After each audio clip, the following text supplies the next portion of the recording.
ये 5 नियम आपको हम सिखा रहे हैं, आप लोग याद कर लीजिए, दिखाएंगे बाद में, अभी केवल सिर्फ आपको सिखा रहे हैं, ठीक है ना।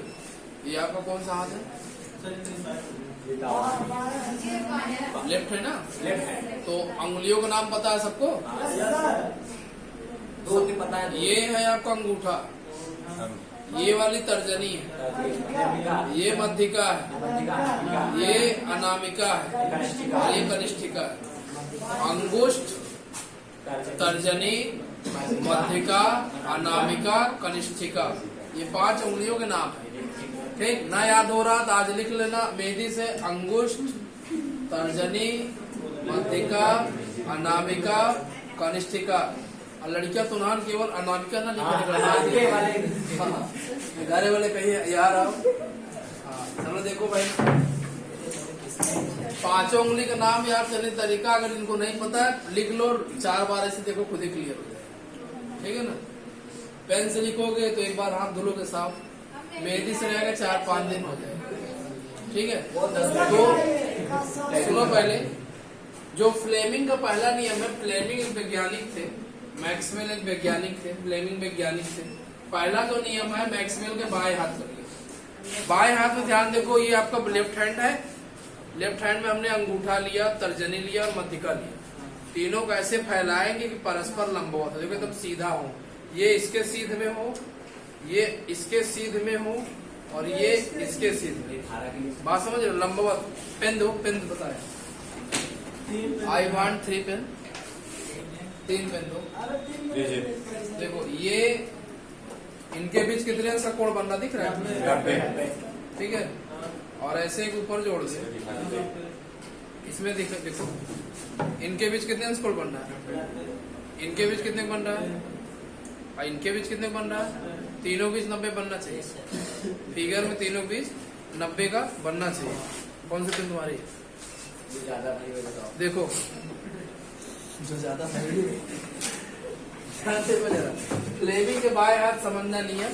तो अभी आप लोग जो बता रहे हैं आपको उंगली को लिखना पड़ेगा, ठीक है। सबसे पहले ये ध्यान देखिए, ये फ्लेमिंग का बाएं हाथ का नियम है, तो बाएं हाथ हम उपयोग करेंगे। बाएं हाथ के फ्लेमिंग के बाएं हाथ के नियम के अनुसार अपने बाएं हाथ के अंगूठा, तर्जनी और मध्यिका तीनों किस प्रकार फैलाएंगे? तीनों परस्पर लंबवत। तो फैला देखें किसका फैल जाता है? अंगूठा कैसे सीधा करो, स्टैंड अप। देखो ध्यान से, देखो ज्यादा सीधा। फ्लेमिंग के बाएं हाथ के नियम के अनुसार हमने बाएं हाथ के अंगूठा, तर्जनी और मध्यिका को इस प्रकार फैलाए कि तीनों परस्पर लंबवत हो। तो ध्यान देखिए, अंगूठा, अंगूठे में आप लोग लिख लीजिए या पेन से, अंगूठे में लिख लीजिए या क्लियर रहेगा। और तर्जनी में लिख लीजिए बी, तर्जनी में लिख लीजिए बी, और इस पे लिख लीजिए आई स्मॉल आई। इस पे एफ लिखिए, इस पे बी लिखिए, बी फॉर बॉल, इस पे आई लिखिए, आई पर आइसक्रीम। देख लिए, अब याद हो जाएगा। फ्लेमिंग के बाएं हाथ के नियम के अनुसार, देखो फ्लेमिंग के बाएं हाथ के नियम के अनुसार अपने बाएं हाथ के अंगूठा, तर्जनी और मध्यिका तीनों किस प्रकार फैलाए कि तीनों परस्पर लंबवत। तो अंगूठा, F means force, force means बल। तो अंगूठा बल की दिशा, अंगूठा बल की दिशा। पहली उंगली या तर्जनी, तर्जनी चुंबकीय क्षेत्र की दिशा और मध्यिका धारा की दिशा को प्रदर्शित करेगी। एक बार फिर से, फ्लेमिंग के बाएं हाथ के नियम के अनुसार अपने बाएं हाथ के अंगूठा, तर्जनी और मध्यिका तीनों किस प्रकार फैलाए कि तीनों परस्पर लंबवत। तो अंगूठा बल की दिशा, तर्जनी चुंबकीय क्षेत्र की दिशा और मध्यिका धारा की दिशा को प्रदर्शित करेगी। क्लियर हो गया? आप कुछ परिभाषा अध्यापक इस प्रकार से बताते हैं, तर्जनी और मध्यिका का प्रयोग ना करके पहली उंगली और दूसरी उंगली। तो ऐसे बताएंगे, फ्लेमिंग के बाएं हाथ के नियम के अनुसार अपने बाएं हाथ के अंगूठा तथा इसके पास की 2 अंगुलियों किस प्रकार फैलाएं कि तीनों परस्पर लंबवत। अब उसका नाम नहीं लेंगे, सिर्फ पहली उंगली और दूसरी उंगली लेंगे। फ्लेमिंग के बाएं हाथ के नियम के अनुसार अपने बाएं हाथ के अंगूठा तथा पास की 2 उंगलियों को इस प्रकार फैलाएं कि तीनों परस्पर लंबवत हो। तो अंगूठा बल की दिशा, पहली उंगली चुंबकीय क्षेत्र की दिशा, दूसरी उंगली धारा की दिशा को प्रदर्शित करेगी। क्लियर हो? चलो बताओ, अंजलि तुम्हें बताओ, नहीं क्लियर? बलराम बताओ,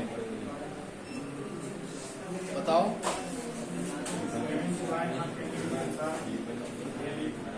बाएं हाथ के अंगूठा तथा पास की 2 उंगलियों को इस प्रकार फैलाएं कि तीनों परस्पर लंबवत हो। तो अंगूठा बल की दिशा, पहली उंगली दूसरी उंगली धारा की दिशा को प्रदर्शित कर। बैठ जाओ। क्लियर हो गया? ये फ्लेमिंग के बाएं हाथ के लिए। अगर दाएं हाथ पे चलेंगे तो फ्लेमिंग का जो बायां हाथ आपने लिखा है इसके सामने लिख लीजिए कि पहली उंगली पे या दूसरे पे तीसरे पे आई, और दूसरे पे चलिए इस पे लिखिए VBI, VBI, VBI। अब ध्यान देखो इस पे,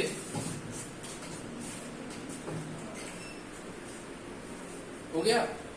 दूसरा नियम देखो, अब की बार किस पे आएंगे? राइट हैंड पे।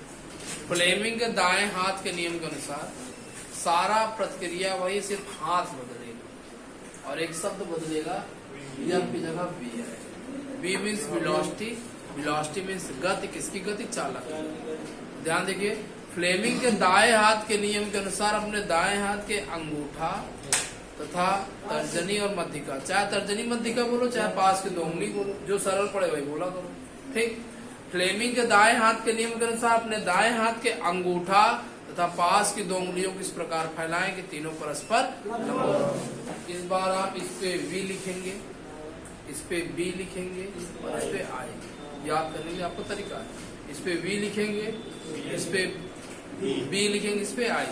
तो ध्यान देखिए, फ्लेमिंग के दाएं हाथ के नियम के अनुसार अपने दाएं हाथ के अंगूठा तथा पास की दोनों उंगलियों को इस प्रकार फैलाएं कि तीनों परस्पर लंबवत। तो अंगूठा, अंगूठा, अंगूठा चालक के गति की दिशा, V means velocity, velocity means गति। अंगूठा चालक के गति की दिशा, पहली उंगली, पहली उंगली चुंबकीय क्षेत्र, B जहां आएगा चुंबकीय क्षेत्र होगा। पहली उंगली चुंबकीय क्षेत्र दिशा तथा दूसरी उंगली धारा की दिशा को प्रदर्शित करेगी। जहां I आएगा धारा, जहां B आएगा चुंबक, जहां F आएगा बल, जहां V आएगा वहां क्या होगा? चालक की गति। एक बार लास्ट बार समझ लो, फ्लेमिंग के दाएं हाथ के नियम के अनुसार अपने दाएं हाथ के अंगूठा पास की 2 उंगलियों को इस प्रकार फैलाएं कि तीनों परस्पर लंबवत। तो अंगूठा, अंगूठा क्या होगा? चालक की दिशा, पहली उंगली चालक के गति की दिशा होगी, गति वेलोसिटी जरूर बताना है। पहली उंगली चुंबकीय क्षेत्र दिशा तथा दूसरी उंगली धारा दिशा प्रदर्शित करेगी। क्लियर हो गया? अब तीसरा आएंगे दाएं हाथ की हथेली नियम नंबर 1। दाएं हाथ की हथेली नियम नंबर 1 पहले में लिख लीजिए, ये IBP चलेगा। क्या चलेगा? IBP। ध्यान देखिए जरा, IBP का मतलब क्या, जरा समझिए। कौन सा नियम उठाना है? दाएं हाथ का।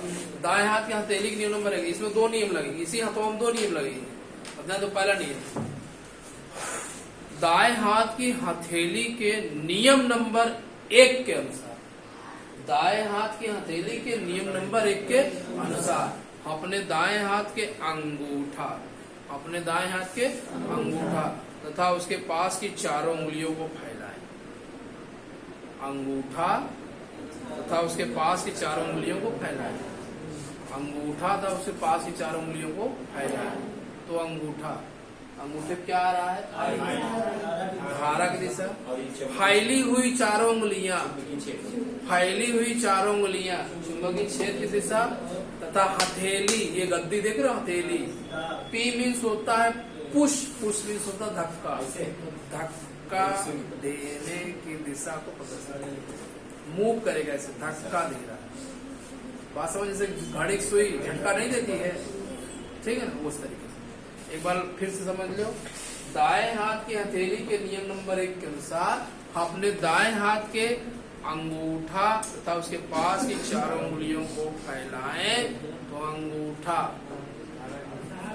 धारा की दिशा, फैली हुई उंगलियां चुंबकीय क्षेत्र की दिशा तथा हथेली धक्का देने की दिशा को प्रदर्शित करेगा। इसमें सिर्फ एक शब्द बदलेगा बस इस वाले, इसमें जो IBP इसमें आ जाएगा IBF।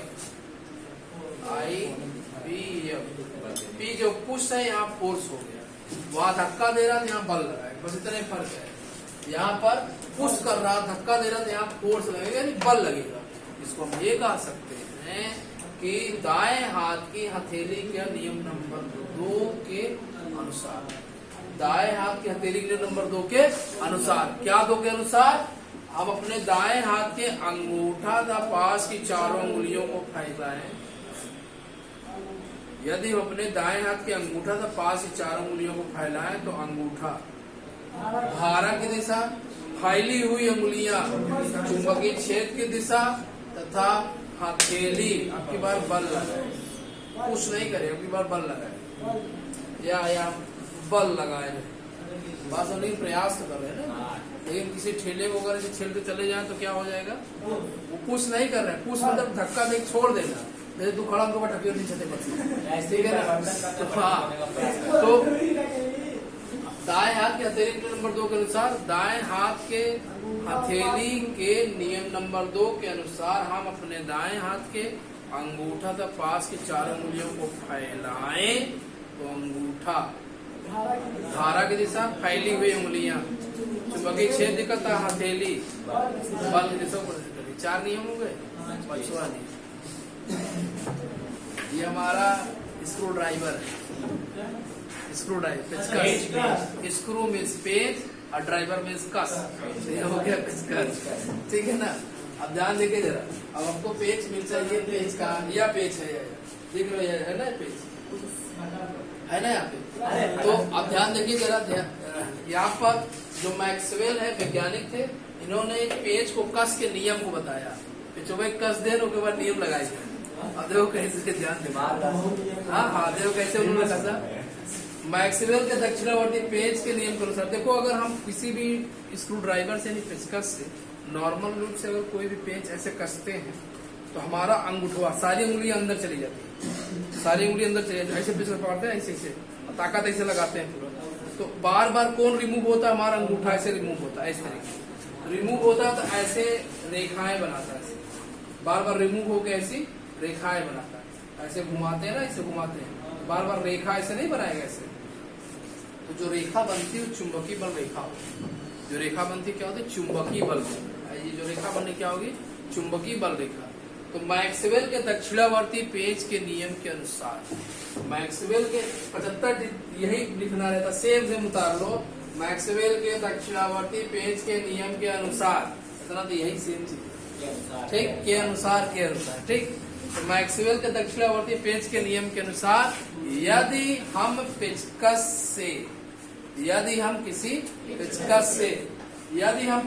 से किसी पेच को कसे, जब हम कसने की प्रक्रिया चालू करेंगे तो सारी अंगुली अंदर होगी और यही देखो अंगूठा हमारा बार बार से रिमूव करेगा, ठीक। अब पेच की जो नोक होगी अंदर की ओर घुसती चली जाएगी, जो पेच की नोक होगी अंदर की ओर घुसती चली जाएगी। तो उन्होंने ये बताया कि मैक्सवेल दक्षिणावर्ती पेच के नियम के अनुसार जब हम पेचकस से किसी पेच को कसते हैं तो पेच की नोक धारा की दिशा को तथा हमारा अंगूठा चुंबकीय बल रेखाओं को प्रदर्शित करता है। क्लियर हो गया? पेच की नोक धारा को प्रदर्शित करेगी और जो अंगूठा हमारा रिमूव कर रहा है वो क्या हो जाएगा, एक बार शुरू में सब बता दे रहा हूँ, ठीक है। अगर क्लियर नहीं होगा तो घर पे एक बार मोबाइल खोल लेना, ये क्लास अपलोड हो जाएगी, आप चेक कर लेना, ठीक है। अगर भूलोगे तो जो है सबसे पहला आता है आपका ये फ्लेमिंग दादा आते हैं। फ्लेमिंग के बाएं हाथ के नियम के अनुसार, पहले नियमों शुरू नहीं से होता है, ठीक है ना, जैसे मसान दादा वैसे फ्लेमिंग दादा। लिखो, सुनो, फ्लेमिंग है, फ्लेमिंग के बाएं हाथ का नियम, फ्लेमिंग के बाएं हाथ के नियम के अनुसार अपने बाएं हाथ के अंगूठा तथा पास की 2 उंगलियों किस प्रकार फैलाएं कि तीनों परस्पर लंबवत। तो अंगूठा बल की दिशा, पहली उंगली चुंबकीय क्षेत्र दिशा, दूसरी उंगली धारा दिशा प्रदर्शित करेगी। ठीक। दूसरा है फ्लेमिंग के दाएं हाथ का नियम। फ्लेमिंग के दाएं हाथ के नियम के अनुसार अपने दाएं हाथ के अंगूठा पास की दो उंगलियों को इस प्रकार फैलाएं कि तीनों परस्पर लंबवत हो। तो अंगूठा चालक की गति की दिशा, पहली उंगली चुंबकीय क्षेत्र की दिशा, दूसरी उंगली धारा की दिशा को प्रदर्शित करेगी। दाएं हाथ की हथेली का नियम नंबर 1। दाएं हाथ की हथेली के नियम नंबर 1 के अनुसार अपने दाएं हाथ के अंगूठा था पास की दोनों उंगलियों को फैलाएं, पास की चारों उंगलियों को फैलाएं। अंगूठा धारा की दिशा, फैली हुई चारों उंगलियां चुंबकीय क्षेत्र की दिशा तथा हथेली धक्का देने की दिशा को प्रदर्शित करेगा। अब चौथा है दाएं हाथ की हथेली नियम नंबर 2। शब्द वही रहेंगे, सिर्फ कुछ चीज बदलेगा। देखिए बल, ठीक है ना। ध्यान रखो, दाएं हाथ की हथेली के नियम नंबर 2 के अनुसार यदि अपने दाएं हाथ के अंगूठा तथा पास की चारों उंगलियों को फैलाए तो अंगूठा धारा की दिशा, फैली हुई उंगलियां चुंबकीय क्षेत्र दिशा तथा हथेली बल की दिशा को प्रदर्शित करेगी। लास्ट वाला है मैक्सवेल के दक्षिणावर्ती पेज का नियम। मैक्सवेल के दक्षिणावर्ती पेज के नियम के अनुसार यदि हम किसी पेचकस से किसी पेज को कसे, मैक्सवेल के दक्षिणावर्ती पेज के नियम के अनुसार यदि हम पेचकस से पेज को कसे तो पेज की नोक धारा की दिशा तथा अंगूठा चुंबकीय बल रेखाओं को प्रदर्शित करे। क्लियर हो गया? 5 नियम आप लोग याद कर लीजिएगा, फिर 2-3 दिन बाद फिर 5 नियम देते। यही 10 नियम है इसमें इम्पोर्टेंट। हर साल एक तो क्वेश्चन आता है, 4 नंबर मिलता है इसमें, फिगर प्लस वो